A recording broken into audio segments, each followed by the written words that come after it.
Pourquoi tu as keza mabe ya kosomba en tout cas oana ezali par rapport aux écritures to monite place mo ba sombisal eza mabe parce que yeso azoya kozwa église na ye ça l'étika ya nani c'est par rapport à cet appel que ngana ye non pas pour na défier ye mais plutôt pour na ajuster les enseignements ou ya présenter qui eza na moi ba erreur mutu oyo aye kopesa une accusation il faut aya na déposition il y a 2 ou 3 témoins témoins à rendre la parole de Dieu. Ngana que enseignement moko yaki sur la circoncision, Paul na Barnabas ba telemi basa la débat public. Na ba frère wa, ezaki débat discussion. Paul akenda lola akenda en faire te masala débat. Shibarabara, shiboroboro, abi euta wapi. Yolobini. OK, la première défier Nzambe. Ça va? Bange ba défier Nzambe, nza sala kinini, Nzambe aki ko confondre bango, ça veut dire quoi? Dieu a mis la confusion dans leur langage. Ça veut dire qui Pierre alobaki ki Congo na place wana, mais ye moko Pierre ayebete ka olobaki Congo. On est parlant langue ezalaka, muto azolo bango ami yebite ka zolobaki Congo. Il faut qu'on présente la totalité de la vérité. Ndekwazande dans l'absolu nalingi ba na Nzambe bo sunganga bo edenga ya omoni boko remarquer que langage nanga ba place musu tozo kutana ndeko JF mais ba place oyo nga nazo zala ya précision de tozo kabwana mais ndekwazana biloko ebele o eza juste corps du Christ c'est un corps qui est en mouvement donc moyen au kangango na kati ya bâtiment ezate tolobi amen nazo lakisa bino écriture au Paul akende na synagogue atei abimisi un peuple kuna asali na memi bango na ndaku te aluki école salle moko na kata école abandi côté ya bona kata école bezo koma remarquer batu nyonso oyo basomba batu loko ba muchebele tango azo somba na kati ya papier na bango omona que soki ye aza en tête ya lisolo wana te omona que pire ye to mwana na ye soki aza na mbongo to mwasi na ye pourquoi yobongi na lokumu Mosikolia bomo ya bato Yesu Yobongi na kembo Yesu Obongi na lokumu. Je m'appelle Sœur Priska Lolenga. Je vous invite tous le 16 novembre 2013 à partir de 17h30 à la soirée d'adoration qui aura lieu à Chaussée de Actes 296 Scarbeck. Donc, je vous invite tous, venons, nous allons adorer l'Éternel, comme notre papa Alain Moloto a initié l'adoration, comme David dans la Bible et comme les apôtres. Donc, venez, nous allons adorer et élever le nom de Jésus-Christ. Nous allons louer le Seigneur car la louange brise les chaînes. Et je voulais aussi rajouter, venez parce que nous allons aussi délivrer notre pays. Donc, nous allons prier pour la nation de notre pays. Donc, venons, lèvons-nous pour notre pays, pour la délivrance de notre pays, le Congo. Donc, je vous attends vraiment. Il y aura notre émission du moment Congo Yassika qui sera là. Donc, ne ratez pas cet événement. Elle est tout simplement gratuite. Donc, www.congoyassika1.com. Soyez tous bénis. CongoYassika1.com, l'image par d'elle-même. Mbote balandi nyonso ya www.congoyassika1.com wabino molobeli Johnny Ayimpie l'homme à la taille de Jésus mbote kaka pona kosepelisa bino na site na bino oyo bosepelaka na mingi Congo Yassika 1 tozwaka masolo oyo ekoki ko édifier batu ekoki ko sunga batu ekoki ko sala ete mitu na biso penze zonga na esika to yambi lelo ndeko Roger Bouleli donc ndeko na biso azali mo Christou to kopesa nanu mbote papa Johnny lelo tomoni oye epa na biso awa poto solo la masolo yango oyo yeli ezali penza nini.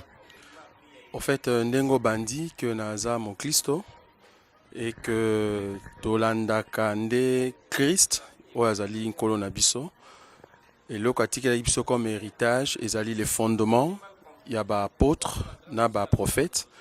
Alors à chaque fois qu'il y a un homme de Dieu ou un frère qui se présente et qu'azo parler de la part du Seigneur, bisoto zaliwana poto yo kapoto zala édifier. Alors il y a un bien-aimé à l'éka qui pas na yo à tenir ba enseignement. C'est pas que tout est là qu'il faut, mais il y a quand même des éléments où ils qui juste été Yango moni, bon, par rapport, il y a défi. En tout cas, moi, j'appelle ça défi. À moins que au Sungabiso, Papa Johnny, prochainement, là, avant l'exémission, il est ici parti au Yemoko Lobaki, que Azomon a été pasteur au défier devant tout le monde. En tout cas, sur Alexandre bien, c'est par rapport à cet appel que Nganaye non pas pour na défier, mais plutôt pour na ajuster les enseignements où il a présenté qui est en moi ba erreur. Ça va, je dis bien que nous sommes fautés, mais ils ont ma place où il y a ça qui est erreur. Ils ont des konabiso JF Ifonge.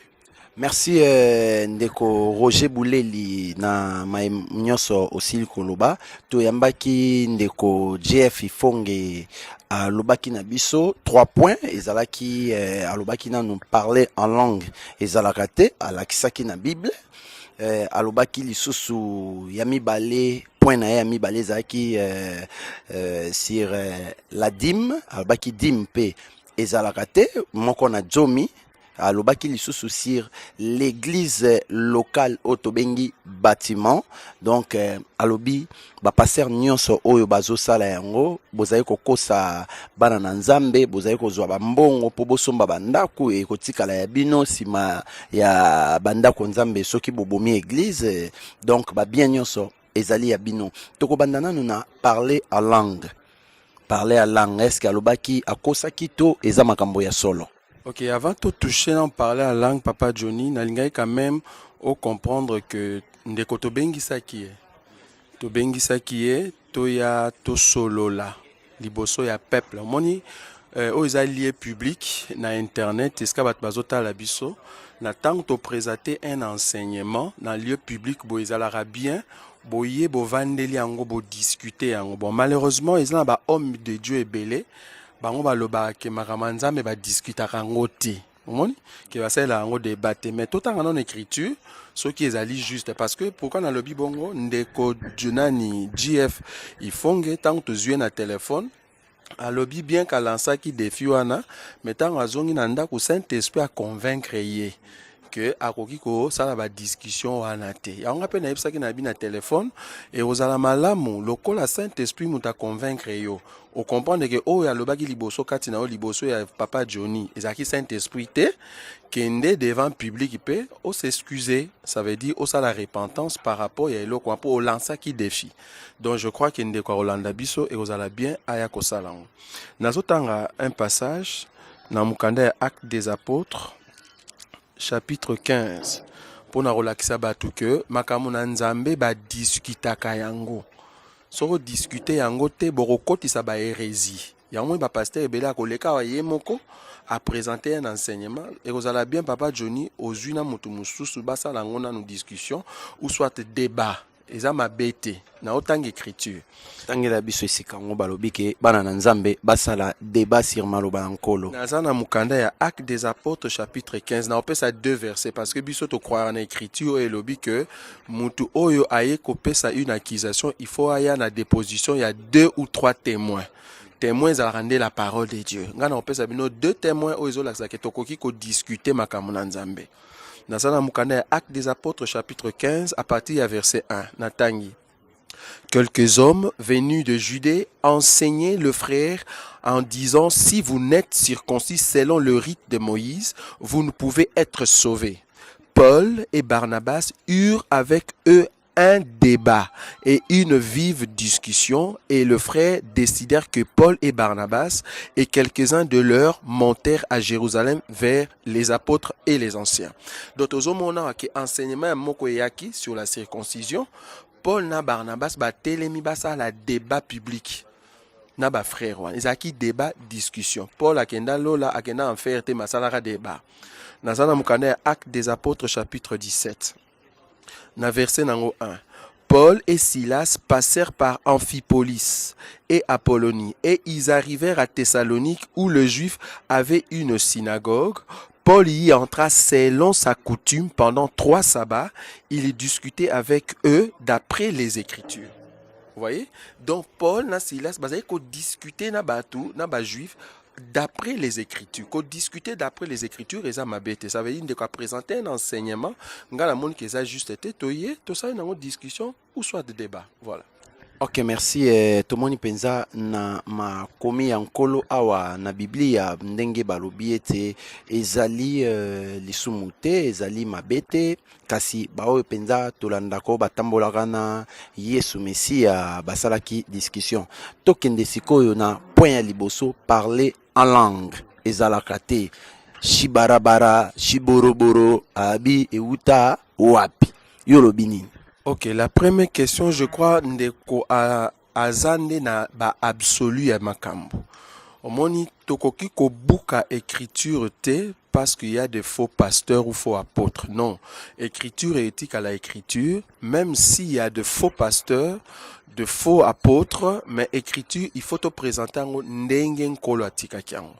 La première question ezali ya ko se poser monoko e utana no wapi. La Bible dit dans Mukanda ya Genèse, chapitre 11, que tozalaka kaka na munoko moko. Mais tutango basangani na likambo ya munoko oyo, balingaki ba défier Nzambe. Ça va? Balingaki ba défier Nzambe, nzasalaki nini? Nzambe aki ko confondre bango. Ko confondre bango, ça veut dire quoi? Dieu a mis la confusion dans leur langage. Ça veut dire langage ezaki unique et ko koma divers. Ndesika minoko ya batu e botamaki. Ça c'est un.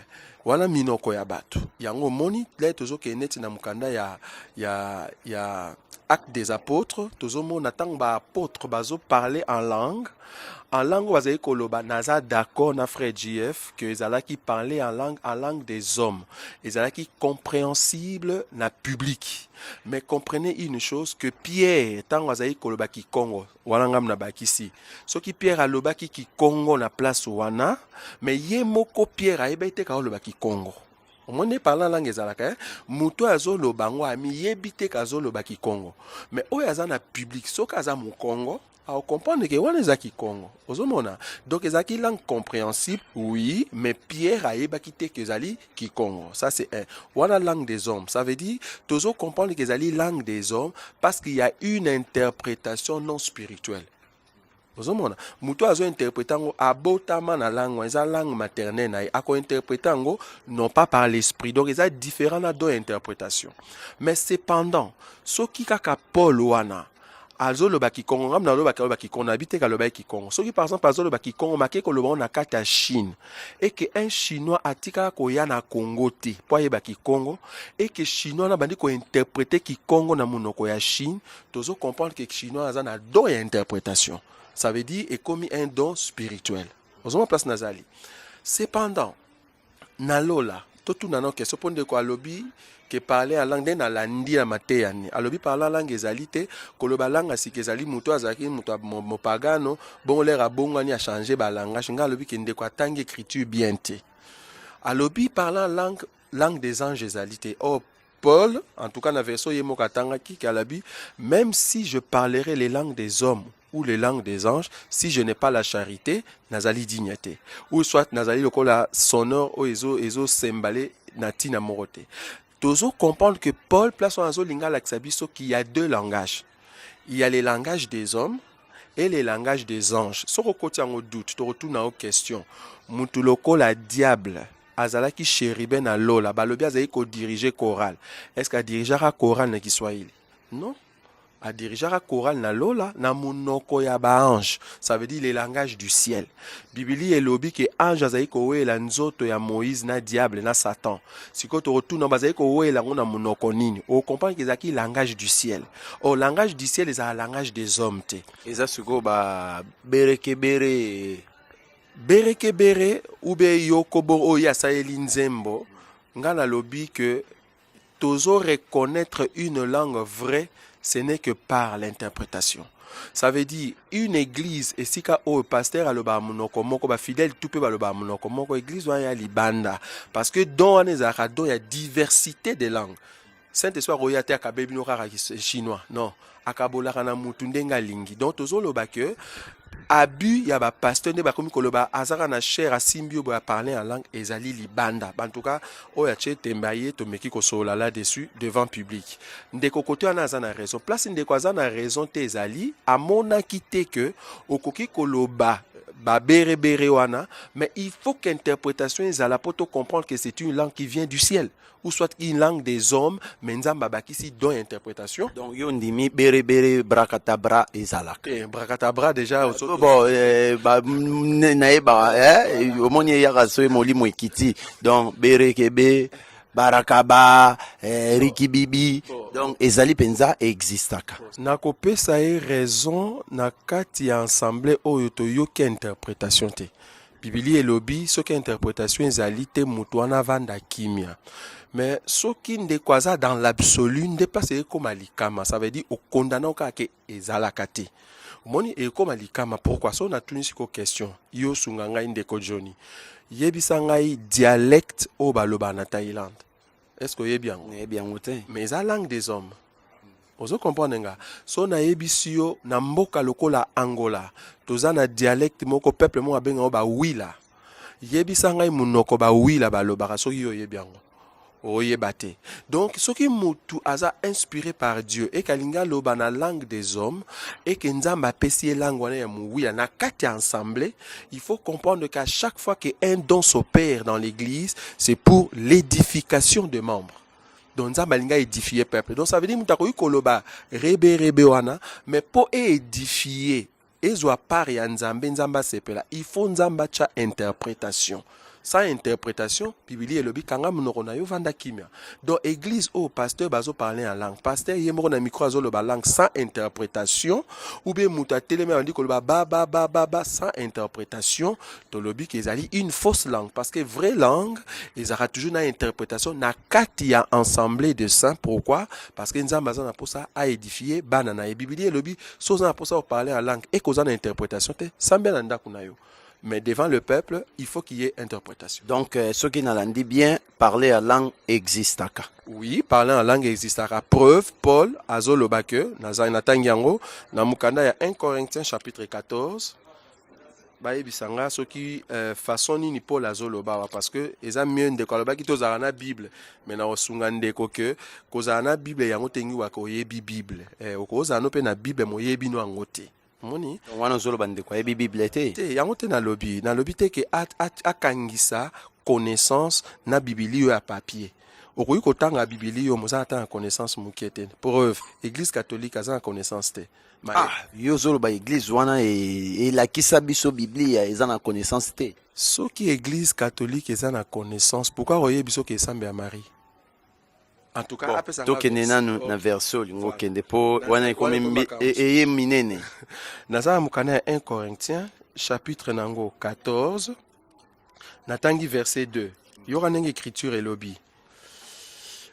En effet, celui qui parle en langue ne parle pas aux hommes, mais à Dieu, car personne ne les comprend. Siko langue oyo ba loba e langue ni. So que la langue des hommes de quoi que la langue non compréhensible. Ah déjà ba biso lobi na muta o comprendre na été. Donc moi que langue o bazo le bezali parler en langue en esprit. Oso parler en esprit langue ba ba yebité, il faut nzama ba sa interprétation pour comme une prophétie. Déjà on a confirmé que parler en langue ezali. Dernier verset parce que nous avons toujours posé 2 ou 3 témoins. Dernier verset, toujours chapitre 14. Natangi maintenant le verset 39. La Bible dit ainsi donc frères aspirez au don de prophétie et n'empêchez pas de parler en langue.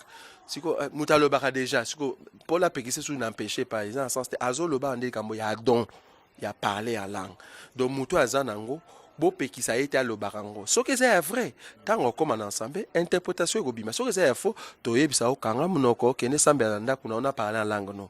Mais la carte ensemble le ko les a ko édifier bisote, toyebiso kanga munoko. Il faut interprétation. Ok, merci Bandeko Balandi. Boyoki wana masolo ya tozaki na point ya parler en langue. Sikoyo tokomi na point ya dim kopesa moko na jomi balobi epambolaka makasi. Tomona pe bat basala ba expérience nango. Tomona tango azopesa moko na jomi makambo nyonso ezofongwa balobi kopesa efongolaka ndenge bateyaki biso na efai epa ya apôtre Tambulu Koki. En tout cas, bon, moni que ba place ebele ndeko JF aza na raison, ba place pe ebele aza ya kobunga. Moni na ebisa que Biblia total rango par rapport ya ba kolo na biso. Ça veut dire ba aîné dans la foi. Ba aîné dans la foi et atambuluko kité Johnny parce que nous zongela au moins ming. Ezalaka tambuluko kité. Na lobite ke aza ene na foi abota bon na bima kuna na kenda pe na oyo babenga ACK ya référence et pas ya avec temukuna te avec kabongo mukolo ACK oyo mukuna lukaki a dribbler. Donc nabima pe kuna bandeko basilika te mukolo ezalaka tobeta masolo an tokobeta yango donc nasambela pe moi trop awa pe na priaka epai ya ba passer na biso mibale bazana Liège donc tozalaka na bango mais masolo oyo nazaka kokamwa po bayebisaka biso pasteur Pajo pasteur nanga ya Jérusalem na bosani kombo mamuke bolimbisi dans ba pasteur na biso à Liège toujours bateaka lisolo oyo yadim. Bon ngana wa biso déjà que bazote yango naza sur mabe. Pourquoi? Parce que bazo soit référence ou comme base il y a message wana les 1/10. Yango na biso que tant bazo vana na 1/10 tambuluko qui a sa référence na bisoté. La preuve, tango pa hier en Hollande, na moni a memi référence na ye ozali pasteur Kelani Mpata. Tolobi même Kelani a sa référence. Des références les a rendé ba prophète na ba apôtre. Siko par rapport ya enseignement na bango, le 1/10 ezaki ya loi. Et mutachaki yango ezaki nzambe na nzela ya Moïse na nzela ya Mobeko. Mutabanda kopesa dîme na mokili ezarande Abraham. Abraham apesa yango une fois, apesa deux fois ti. Abraham leur apesa ki dîme, yete mutalobaki na pesi dîme. Botang écriture bien. Abraham alobaki te na pesi dîme. Muto azo benga eloko Abraham asala dîme ezarande Moïse. Pourquoi? Parce que Moïse n'a pas de révélation. Il y a la part consacrée à Bengango Dim. Mais Yemoko Abraham a Bengango Dim. Pourquoi? Parce que Abraham a Bengango 1/10 comment? Parce qu'il y a une richesse toute une ville. Azo qui richesse dans la guerre, biloko azo qui kuna, Bengango zaki ya butin. Butin. Bazora na guerre, voilà. Biloko azo qui na kata guerre, siko azo qui a ondendo asali comptabilité. Bonga kati 1/10 non au mona que na biloko kaka longola ki la part de Dieu, ça va azui la part de Dieu aya pesi nzambe. Mais Moïse a comprendre que acte o Abraham asalaki babenga ngo la part consacrée o ye na temps na ye azoki révélation comme nango dim. Siko tant to komi na temps ya Moïse nzambe azui un peuple quand on est côté ya kibino azui un peuple to benga Lévi. Azui ache bango à part alobi ngai par na nga wana au peuple wana kozwa parce que dim ya mbongo ezala raté. Voilà déjà na ipso moi déjà tu passes di bungeza dim mbongo tikala kozala te bien que na époque à Moïse mbongo ezalaki. Siko Lévi a osalani azui dim oyo nzamba pesa kié a kolongola une partie accueilli a pesi ba sacrificateur. Mais peuple d'Israël à part ko pesa Lévi dim azai pe ko pesa ba pauvre ba orphelin na ba veuve. Mais Moïse a benga dim ya Lévi nini. Ya on déplace un tout temps pour comprendre que ndeko présenta qui la totalité de la vérité té. Ouais. Tout temps pour pasteur Daniel Mupeke na Lyon boyoka o ezokoma wa magamba nzambe epeli moto. Balobi na Kongo ya sika 1 tozoteya. Nazana mukande ya nombre Dobandeko batanga nanga ensemble, Nombre 18, dans Nombre chapitre 18, versets 21 à 39. Passons 29 à 31. Natangi rapidement. De quoi sur un micro pour sur tous les dons qui vous seront faits, vous préleverez toutes les offrandes pour l'Éternel, sur tout ce qu'il y aura de meilleur. Vous préleverez la portion consacrée. Ça va? Nakei. La portion consacrée. Tu leur diras, quand vous en aurez prélevé les meilleurs, la dîme sera comptée au Lévi comme le revenu de l'air et comme le revenu de la cuve. Vous le mangerez à un lieu quelconque et vous et votre maison, car c'est votre salaire pour le service que vous faites dans la tente d'assignation. Donc, dîme, au basé kopé ça na ba Lévi, ezalaki salaire na bango. Nalingi na toko manano wana. Dîme ezalaki salaire ya ba Lévi. Siko erreur o ba pasteur na biso lelo basali, ba mi bengi ba Léwi. Siko tango mi bengi Léwi, il faut zwa mobeko nyonso ya Léwi okotisa. Moromona bakati makamba ba mibeko ya molewi, batiki kaka oyo ya dîme. Mais to so la dîme mobimba nango baki opesa nga temps. Siko tango tokomi na tango ya Yesu. Yesu tango ye o azali le sacrificateur, mais asenga dîme te. Ba apôtre, basenga dîme te. Mutu moko peta yaki kopesa ye dîme. Tunanga pourquoi? Ba pesa Yesu dîme te, pour ceux qui ba pesi Yesu dîme, il faut ba bomaye. Pourquoi? Parce que ba pesa kaka dîme et pas ya mutu o azali molewi rekoni na nzoto na makila. O Yesu azaki molewi na nzoto na makila, tazaki ngo par la révélation. Donc ba apôtre bango pe bakoye kozwa dîme te parce que bazaki ba lewi te. Mais si ko question koza bon, OK, bango moyen bazwa dîme ezate mais bakokai ko pesa dîme. Mais ba pesa ki dîme te pourquoi? Parce que dîme ba pesa kango kana muto azana bangombe. To mutu azana bilanga. Moromona mutu lokola mati azali kosala, azaki mofuti simpako. Mais remarquez, na kofuti simpako na ye wana atikala mokolo moko te kopesa dîme. Ezate écriture ezate.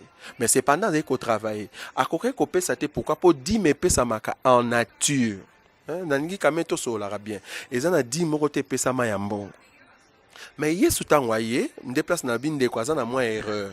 Erreur m'dékwazaye komona te à part dîme o tozo condamné à 1/10, mais tozo reconnaître que serviteur de Dieu a un salaire.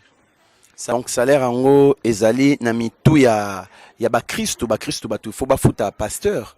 Oui, parce que mutazo recommandé que ba sali bazali na droit à un salaire ezarana no Yesu. Naza na écriture parce que ça mieux to tanga kaole to tika. Naza mukanda ya Luc chapitre 10. Luc chapitre 10. Il y aura écriture par Mbelobi. Natangi verset 5 à 8. Bibli et Lobi boé. Dans quelque maison que vous entriez, dites d'abord que la paix soit sur cette maison. Et si se trouve là un enfant d'épée, votre paix reposera sur lui. Sinon, elle reviendra à vous. Demeurez dans cette maison-là, mangeant et buvant ce qu'on vous donnera, car l'ouvrier mérite son salaire. Mais balobi bolia bomela mais mbongo biso bandimi tokofuta bino ba pasteur na tiaka bino kotina mulongo ba pasteur tokofuta ngo lolenge nini na 1/10 te. Est-ce que botela biso monta to ndenge nini tokobanda ko futa bino salaire pour salaire ezalaka bien fixé. Salaire na onazo le balai na lobi déjà salaire ozo comprendre que il y a une organisation. Parce qu'on ne peut pas parler d'un salaire sans organisation. Mais au moment où Christ a touché sans y salaire que tant que pas muto ya mbio azo peso bilei akabeli au moins costume sokoza un homme de Dieu vrai pena yo kimi oza kati nango etika na ndako wana. So poser il faut etika la te mais ba benga ngo salaire, ça c'est un. Deuxièmement, si qu'on a cadre et fouteli na kati ya église, to na kati ya assemblée. Tant on a zo le église a eza bâtiment te ndeka ndeko yebisa bino parce que l'église eza rende groupe de gens. Toza to koma wana. Donc salaire a ezali toute une organisation de personnes au ba travaillaka ba yokani que mutu na mutu. Ni contrainte sans ba pousser à l'obéli mo kati na kenga na on a participer na musala nzambe na un montant tel. Maintenant, l'organisation de l'église, parce qu'il faut qu'il y ait une organisation, bangonde mutu bazo bongisa que ba ministre o bazara chargé na parole ba reçoit autant chaque mois. Ce qui peut ezalité, ce que monani ba kaboli mwandambo bazanango. Mais ko fixer mutu que non, chaque mois, il faut payer ça autant na bieza faux. Parce que mutuye moko lokola sa la nzambe parce qu'il faut comprendre l'être au sein d'enseignement dîme que moi na nzambe azalaka totalement en Dieu. Ça veut dire biloko na ye nyonso ezalaka ya nzambe. Donc na salaire na ye ezala pe homme de Dieu. Na lobi ka mwana nzambe donc na chepe na homme de Dieu. Donc homme de Dieu pe so boza 5-4 misusu wa pe ba qu'il faut participer na kata panier o ezo poussa musala nzambe. Na partir à panier ande ba kokata siko quel est le montant qu'on peut donner à notre pasteur. Ngai fona koma pasteur po koza pasteur eza konginda tolongwe nanu na likambo ya dîme na moyo penza eza matata mingi yango na lobaki tokozwa émission mobimba to parler sur dîme pona ba salaire ya ba pasteur mais to komisiko na point oyo frère na biso Jeff Efonga lobaki église locale bâtiment ezala raté to sambelara na bandako na biso yo lobi nini. Ok, avant na simba bâtiment na quand même na senga na yo parce que boza ba journaliste parce que mon eloko a dim tant to betango c'est pas que to boyi to mbongo non ba to ba comprendre au côté to zolinga to aider peuple de Dieu à paix ça selon les modèles de Dieu. Ok, donc wana ezali penza show moto epeli kasi pona kosukisa tokomi na dernier point oyo frère na biso Jeff Efonga lobaki ke église locale to bâtiment ezali te eza lokuta bozali kokosa biso photo sambelaka na ba ndaku olobini. Bon, dans le but ndeko place wana azana une partie des raisons. Omoni ko présenter une partie de la vérité en réalité c'est un mensonge. Il faut qu'on présenter la totalité de la vérité. Ndeko azande dans l'absolu. Nalingi ba nanzambe bo sunganga bo edenga. Ya omoni boko remarquer que langage nanga ba place musu tozo kutana ndeko JF mais ba place oyo nga nazo zala la précision de tozo kabwana. Mais ndeko azana biloko ebele o eza juste. Na lobi boye likambu ya bâtiment to église de bâtiment ndenge ndeko a présenter les yango eza dans l'absolu. Paul et les apôtres tant ou Yesu akendeki tant batikali babandaki kote ya na bandako tolobi amen. Mais bazaki pe kote ya na ba temple tout nanga siko but ya temple to synagogue o bango bazaki kote ezaki nini Ezalaki nini but bango bazaki kote ya na temple pe na synagogue ezalaki po bake ko bimisa o eza peuple de Dieu po baya bakuta na église to benga corps du Christ. Corps du Christ c'est un corps qui est en mouvement donc moyen au kangango na kati ya bâtiment ezate tolobi amen. Mais cependant kosambela na ndako e apeka local kosambela na kati ya une salle obo loué eza peka local preuve na opesa écriture mon tolinga to zande na ba écriture so to zande ba écriture nde sika ebuka alika munyoso nazo lakisa bino écriture o Paul akende na synagogue atei abimisi un peuple kuna asali ni amemi bango na ndako te aluki école salle moko na kati ya école abandi kote ya bango na kati ya école na fungo l'écriture. mais asalika eloko te olongoli bato na ndako ba brique aucun na bango mpe kaka ndako ba brique. Oui, différence ezali que synagogue ont présenté la loi de Moïse. But ya Paul et les apôtres ezalaki ba enseigner bango selon la voie de Jésus-Christ. Donc, oyo sorotika na kata synagogue ba ko enseigner car la loi de Moïse. Oh, la loi de Moïse était l'ombre de choses à venir. Oyo ezalaki ko expliquer Christ qui est la réalité.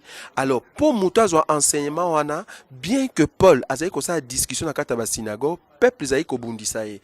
Yango moni azali ko bimisa bango alukeli bango place na pembe na ndaku to na kata une salle esika o wapi arote ya bango yango moni ete église ya Béré bango ba acceptaki facilement ezaki synagogue ba accepter Paul facilement mais après abimisi bango mais ana ina la kisandeko JF que tokoyi kozwa pe salle mais salle tozu tokoyi ko komisa ngo te yango wana nde église te parce que Yesu tango aroya aromema bâtiment te au moins personne a rejoindre ye aromema bâtiment te mais aromema peuple o ezo sambia na kati mais cependant tokoki ko louer une salle ça va bongo ko louer na ko somba et loko nini ekaboli yango liebo futaka mbongo chaque mois bosombi etikali libela mabeza wapi ya salle mabezo koma remarquer batu nyonso oyo basomba batu loko ba muchebele tango azo somba na kati ya papier na bango omona que soki ye aza en tête ya lisolo wana te omona que pire ye to mwana na ye soki aza na mbongo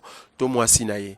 Pourquoi tozolo bakeza mabe ya kosomba en tout cas wana ezali par rapport aux écritures to monite place mo ba sombi sale eza mabe parce que Yesu azoya kozwa église na ye sale etika ya nani bato nyonso bakokende bato nyonso bakese ko sale etika ya nani bokabeli yango leta L'état pas aux soutien attends. te l'état ozala o tozobeza likama enlèvement tozoswande likama enlèvement ye soye azwi peuple na ye bake na enlèvement ndenge tozokroire sikoyo sala etikali ya nani ya paster Ceux qui tozali ko louer ça le otika la paix nani.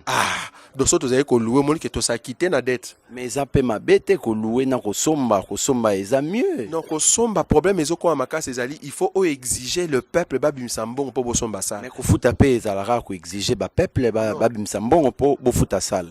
ya kosomba ya koluwe ezalaka bosa badon volontaire mais kosomba sala nayebi te so oyebi prix ya sala prix ya sale sikoyo eza na bandeko mosusu balekaki bazobuka likambo ya basale me nde tozoloba bango bakongoli mwa mbongo bakomi na mwa 170 000 mpo basomba sale ozomona basale eza ba 170 150 200 000 mpo bosomba yango sikoyo bato bazotravaille mwa kayo ya mwa pasi oyebisa moto ya moto apesa combien sikoyo obimisi ye mbongo wana mais en réalité héritage na ye par rapport ya sale wana aza nango te Eza lilobo ya koyoka mateyo ya koteyama. sikoyo ntango tokei enlèvement pasta atikali na sali ye moko akangi yango sikoyo pasta Pasa okende te. mais pasta ok Tangela biso eloko olingo tangela biso. ok naza na mokanda acte des apôtres chapitre 17 acte des apôtres chapitre 17 versets 16 à 17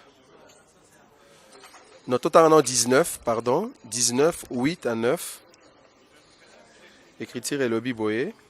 Ensuite Paul entra dans la synagogue où il parlait librement pendant 3 mois. Il discourut sur les choses qui concernaient le royaume des dieux, s'efforçant de persuader ceux qui l'écoutaient. Mais comme quelques-uns restaient endurcis et incrédules, décriant devant la multitude la voix du Seigneur, il se retira d'eux, sépara les disciples et enseignant chaque jour dans l'école d'un nommé Tyrannus. Vous voyez, azaki na synagogue, abimisi bango na synagogue, akei côté na kati ya une école. Eza ndako te ababi école. Donc eza on dirait classe ezalaka wana, après classe ya luku aluki mwa temps moko pa bana koteya bato. Balobi asalaki place wana 3 ans soko kiti na se. Donc a loué salle wana, avandi na kati ya salle wana ya école à Tyrannus pendant 3 ans. Ateyaka bato ba miracle pe zo salama. Si matango babimi bake wapi bake bapanzani batelengani toni. Non, parce que tango église ezokola, église ezokola na forme ya ba cellule. Ozomona So ba cellule wana ba OK peka na ba salle. Nga nazo comprendre te na kolukelo yo pe siko na kolukelo passer moko ya nguya ya makasi lokola ba na otanga kombote akoyawa comme ça bo beba na mwana ya tambuluko ki azape makasi na liloba. problème eza te bon kaka ndenge olobi mwana tambulu koki asuki kaka na mwana tambulu koki nga aza nde mwana Jésus aza mwana Jésus mais nayebaki okoma wana po esi tosolola na telefone na ngai naningisa o vraiment place wana. Merci parce que tozalaka mwana ya mutu te balobi n'appelez personne votre père seulement Jésus. Donc tozokroire que mutu abotaka biso en esprit ezalaka nde nzambe ye moko tokoki jamais kobenga mutu père spirituel bao nyonso baza na ba père spirituel bo comprendre ke bokende en enfer. Parce que écriture pour bandi les choses ya lifelwa nalobi que JF aza na tort te partout makambo ebele azoloba aza na raison misusu pe aza na raison te ngane na ye kotia précision bano bato nyonso balobaka père spirituel nanga kingandi père spirituel nanga apôtre boye père spirituel nanga archbishop boye bakokende lifelo pourquoi parce que mutu abotaka kaka mutu mais esprit ebotaka kaka esprit siko bango balobaka père ministériel père spirituel nanga asite kombo ya mutu siko yebisa ngai soki père wana ndenge bazosala ba bêtise na Congo ya kobima na basi ya bato ko violer bana ya bato na bandako tozo comprendre que soki tata na yo a viola bana bato tata na yo abima na basi ya bato donc yo po bima na basi ya bato parce qu'on nous donne que ce qu'on a. Ok, tokomi penza na suka namoni penza oza sir ya kozala na boyebi na liloba ya Nzambe yango nayambaka pasteur moko lobaka likambo moko na trouvaka vraiment très important pasteur Daniel Mupeke na Lyon alobaki sur likambo oya les 5 pierres de David ndeko na biso frère Lifoko du ciel aloba les 5 pierres de David ezali 5 lettres ya Jésus donc le nom de Jésus J E S U S donc oya yango ya kweselaka Goliath kasi lakisaki biso ke nom de Jésus na lingala ezalaka Yesu eza 4 na mboka ya bango moko ezalaka 6 lettres eza bongo na bongo kasi yo lelo okoloba nini mpona likambo wana? Bon, déjà, na oloba que c'est une fausseté. Fausseté pourquoi? Parce que écriture, il faut te présenter à Kango exactement d'Engezali, ou plus exactement. Pour se référer à Apollos, à Outakimboka, Alexandrie, aïe azoté à un enseignement Namboka, il y a Éphèse. La Bible nous dit que Azaï côté a exactement sur Jésus. Mais tant Priscille na Aquilas, bakutani na ye, la Bible dit, ba meki komemaye plus exactement dans la voie de Dieu. Donc, il faut comprendre qu'il y a des choses, il faut à la bien préciser les choses. Ngana benga ngoza bazel. Ça veut dire, on doit impressionner un peu Batnailo comme aussi. Quand on a une question.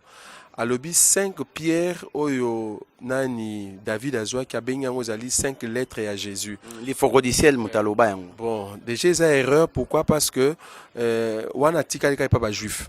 Pourquoi? Parce que kombo ya Yesu et pas ya juif et komamaka Yehoshua. Ça va? Oh, Yehoshua n'a pas lettre hébraïque et ça en a 5 lettres. Donc, aza n'déplace yatikali.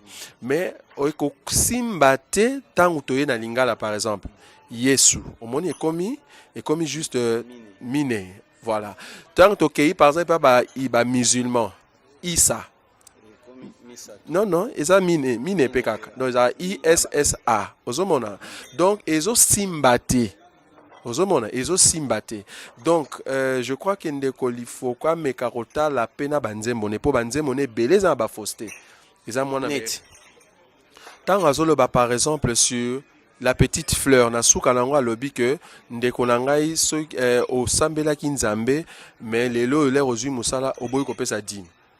Au moins qu'il y a comprendre déjà, à lobby déjà enseignement ils ajustent. Deuxième élément, tant on dit qu'à lobby inspiration, c'est le don de Dieu. Elle est plus forte que les Écritures. Et c'est une erreur grave. Inspiration jamais que soit plus forte que les Écritures, parce que nous nous inspirons par rapport aux Écritures. Il faut qu'il y ait l'Écriture. Il y a un moment il beaucoup comme mama qui dans boka belinanini, dans boka ya Babylone, ba lobby ba komaki na écriture. Après interprétation de l'écriture de yaka ndoto yaka na liboso bon interprétation ndoto yé donc sur bouki écriture et kolobi que interprétation on est leki on comprendre bien tes écritures il y a un monde ba on batika na ba révélation après si révélation moko boy mais tant total écriture eza libanda donc ndekwa bongsa moi ba nzembo parce ba nzembo ebele o bozo yoka Lifoko en tout cas eza moi ba mbebebele. Ok, merci. Wana tokomi penza kokoma na suka na kopesa merci mingi na ingénieur Toubadelo Gbogbo avant na pesa yo micro pona mwa liloba moko ya suka na pesi mbote epa ya bandeko na nyonso Ricky Lisola na Afrique du Sud na bosanité Dikondo Mbasi le coordinateur na Andes Bwa Ngombo kasi pona kosukisa liloba ya suka eza nini? Pour la ressource qui s'allie le basou qui est pour la lelo pour continuer dans la série eza ebele. Oui, pour la ressource ça pour la lelo ezali que tozalaka bana na nzambe to uta pa na nzambe tozozonga na nzambe amen. Mais cependant il faut to comme une épouse parole. Ça veut dire pour kende lola il faut y ba parole de Dieu bien. Il y a un moni enseignement et kendaka na écriture. Tokoki kopesa un enseignement sans te vérifier en écriture. Il y a un moni par exemple le pasteur balati batoge, balati ba croix, ba pasteur bazo sopetement futa, to lobi que tant total écriture et que loko wane zate, to evandite, to kombolango. Il y a un ba enseigner ba série d'enseignements to bano passer na émission, to na kombola ka ba enseignement wana ya lokuta diabolique, satanique et démoniaque. Nzamba pambola bino. Ok, merci, merci Nabino Nyonso Bolanda Kibiso, Topesi Mbote na PPP Besombi Matea kitoko yango oyo tobosani te bandeko nyonso oyo balingaka vraiment nkolo Yesu ezalaki bongo Johnny yayimpie ya ba Johnny molobeli na bino l'homme à la taille de Jésus. Merci.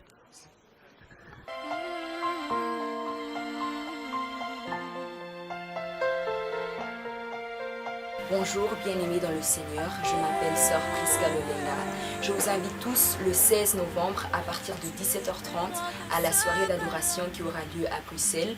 Les invités sont le groupe Les Chérubins du Corps du Christ, les Attachés du Christ, le frère Merci Selonga qui viendra de la Suisse et la sœur Béatrice Engo qui viendra de l'Angleterre.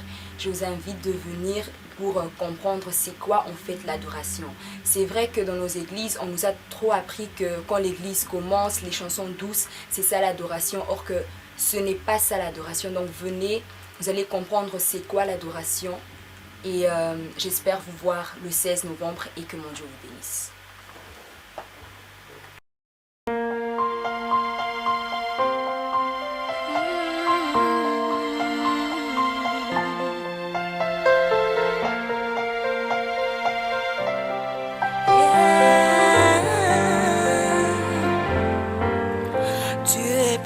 Que ce que l'on dit, Jéhovah, plus grand que ce que l'on dit. Tu es plus grand que ce que l'on dit, Jéhovah, plus grand que ce que l'on dit. Tu es excellent, tu es merveilleux, tu es plus grand que ce que l'on dit. Tu es excellent, tu es merveilleux, tu es plus grand que ce que l'on dit. Yeah.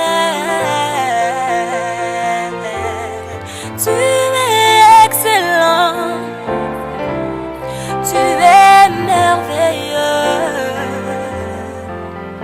tu es plus grand que ce que l'on dit, Jéhovah, plus grand que ce que l'on dit. Tu es plus grand que ce que l'on dit. Tu es plus grand que ce que l'on dit. Tu es excellent, tu es merveilleux. Tu es plus grand que ce que l'on dit. Tu es excellent, tu es merveilleux. Tu es plus grand que ce que l'on dit.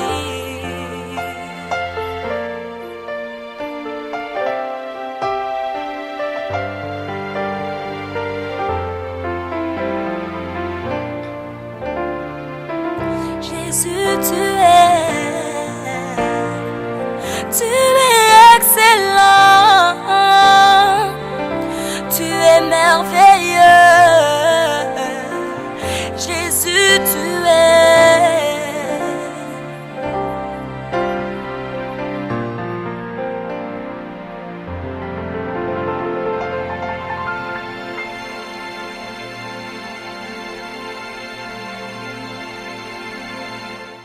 Je vous invite tous le 16 novembre, donc venez adorer le Seigneur avec nous.